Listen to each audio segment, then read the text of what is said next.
তোদের অনেক ধন্যবাদ পারুল দিদি।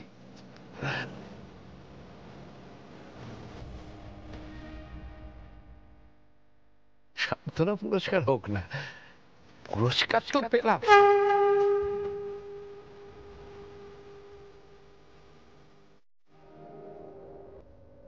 যাক, একদিনের লিগে হলেও দুই ভাই এক তো হলো।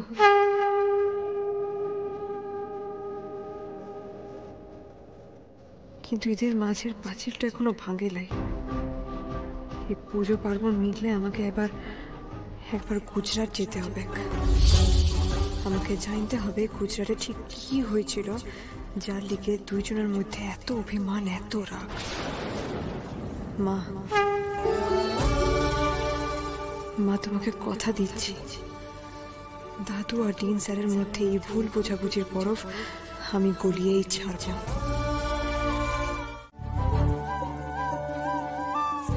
যাক বাবা, শেষ পর্যন্ত তোর কথাতে তো কাকিমা পারফর্ম করলো সবার সামনে। আমার অনুরোধে তো গানও গাইতেন নাই। কেমন জমিয়ে দিচ্ছি বল। হ্যাঁ, দুই দাদু এক হলো, মাকে দিয়েও পারফরমেন্স করালাম। বাট পিকচার अभी बाकी है मेरे दोस्त, आगे आगे देखो होता है क्या। সবে তো শুরু রে জন্তু, দেখে যা খালি।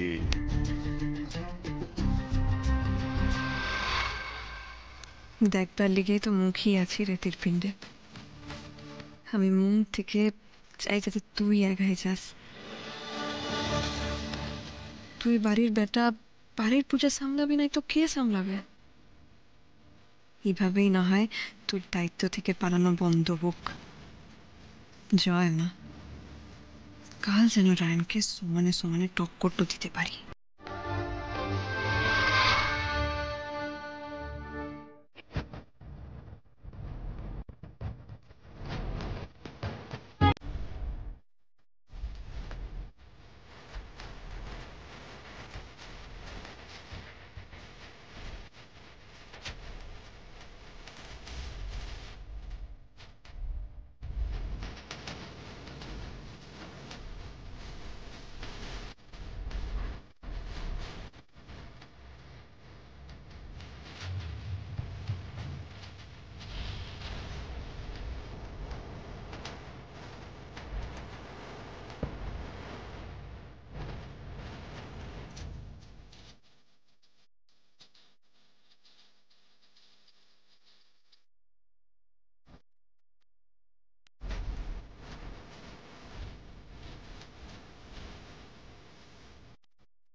পারুল, তোর একটুও খুশি আমি সহ্য করতে পারছি না।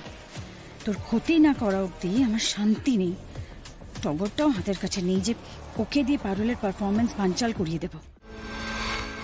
বন্ধুগণ, অপেক্ষার অবসান ঘটিয়ে আজকে মহাষ্টমী সন্ধ্যায় আপনাদের সামনে স্পেশাল পারফরমেন্স নিয়ে আসছে আজকের ক্যাপ্টেন রায়ান আর তার টিম।